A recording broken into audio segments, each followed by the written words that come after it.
Well guys, it looks like we have a final chapter in the TRISH saga that has developed in the last 24 to 48 hours. She has rejoined social media and issued a statement of apology from a brand new Twitter account and I presume a brand new Instagram account, but her Twitter one's definitely new. She completely deactivated and destroyed the old one. But let's have a look at what she had to say, shall we? I'm aware that some very concerning old tweets of mine have resurfaced, and I would like to sincerely apologise for the harmful stereotypes I perpetuated and the pain I've caused to the marginalised communities and groups of people mentioned.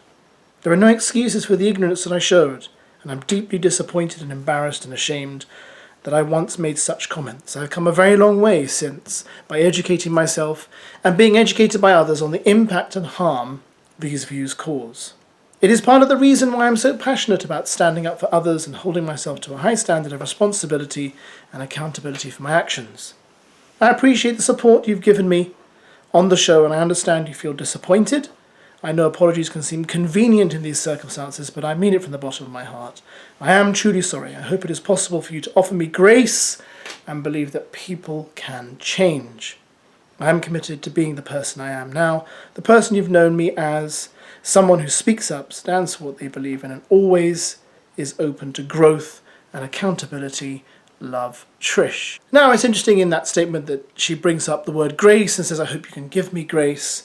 It's an interesting phrase to use because as a Christian, I know exactly what she means by that. I'm not saying she is a Christian, but I know that grace is all over the Bible. And of course, I believe in grace. I believe in second chances. I believe in redemption. And I believe when people say sorry, you have to say, apology accepted, and move on. Because I know that when I mess up and I have to say sorry, I want people to say the same thing to me. So I'm not going to bang on about it. I've done videos about it as I felt I should, because it would have been remiss not to. But I think it's fine. She said sorry. She's apologised. It is slightly grovelling, which is fine as well. And let's hope she can move on from here. Personally, I know that people can say stupid things. I know people can say things from a place that is not as learned as they would be in their current state. And I know those tweets were quite old. Some of them weren't actually that old. But nevertheless, she said sorry now.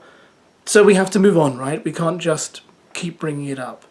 So I really hope that she can kind of forge a path from this and carry on in the same vein she started, having exited the house, and perhaps do something interesting with the momentum that is under her. I will not lie, this has been a very frustrating period of time because I felt like she came out to much fanfare and all this came out and it's kind of deflated everything. But those are the consequences for saying things like that.